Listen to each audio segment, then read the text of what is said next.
ಜೀವನಕ್ಕೆ ಸ್ವಾಗತ. ಯುಗಾದಿ ಹಬ್ಬದ ಶುಭಾಶಯಗಳು. ನಮ್ಮ ಮನೆಯಲ್ಲಿ ಇವತ್ತು ಖರ್ಜೂರದ ಒಬ್ಬಟ್ಟು ಮಾಡಿದ್ದೀನಿ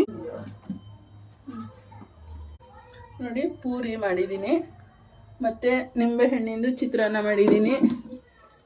ಪೂರಿಗೆ ನಾನು ಸಾಗು ಮಾಡಿದ್ದೀನಿ, ಬಟಾಣಿ, ಕ್ಯಾರೆಟು, ಹುರುಳಿಕಾಯಿ ಸಾಗು ಮಾಡಿದ್ದೀನಿ. ಮತ್ತು ಕಾಳು ಗೊಜ್ಜು ಮಾಡಿದ್ದೀನಿ. ಹಸಿ ಅಲಸಂದೆ ಕಳೆದು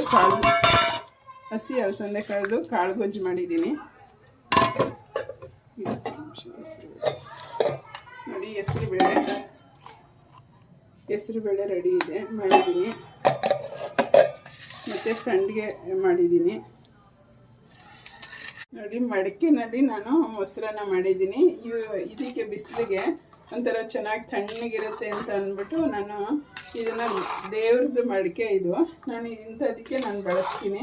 ಮತ್ತು ಬಿಸಿಲು ಕಾಲಕ್ಕೆ ಜ್ಯೂಸು ಆ ಥರ ಮಾಡಿ ಒಂದು ಸ್ವಲ್ಪ ಹೊತ್ತು ಇಟ್ಟು ಕುಡಿದ್ರೆ ತುಂಬ ತಣ್ಣಗಿರುತ್ತೆ.